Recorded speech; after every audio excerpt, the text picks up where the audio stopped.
Hello' বন্ধু বান্ধৱীসকল, মোৰ অন্য এটি ভিডিঅ'লৈ আপোনালোকক পুনৰবাৰ স্বাগতম জনাইছোঁ। বন্ধু বান্ধৱীসকল, ৭ ছেপ্টেম্বৰৰ দিনা মোৰ যিহেতু ভাত পিঠা দিয়া নিয়মসমূহ হৈ গৈছে, কিন্তু ভিডিঅ'টো এডিট কৰাৰ অভাৱত আপোনালোকক দেখাবলৈ থাকি গৈছে। ভাবিলোঁ আজি আপোনালোককো কেনেকৈনো হ'ল নিয়মসমূহ দেখাই দিওঁ বুলি।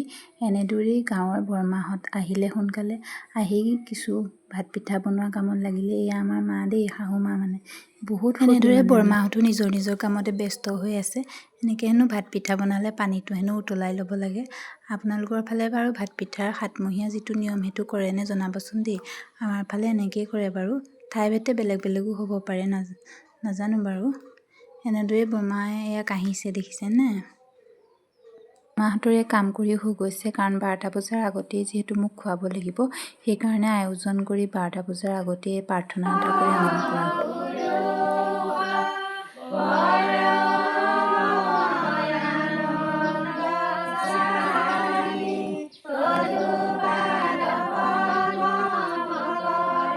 এনেকৈ সকলোকে বহিবলৈ দিয়া হ'ল, ৰাইজো বহিলে, লগতে ময়ো বহিলোঁ। আৰু এনেকৈ বোলে হেনো শাহু মা, ঘৰৰ পৰিয়ালৰ যিসকল আছে সকলোৱে বোলে খুৱাই দিব লাগে।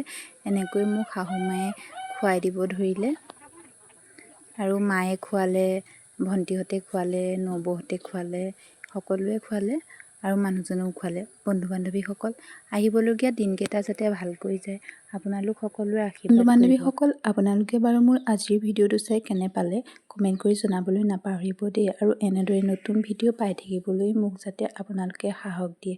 আৰু ভিডিঅ'টো ইমানতে সমাপ্ত কৰিছোঁ। Bye bye.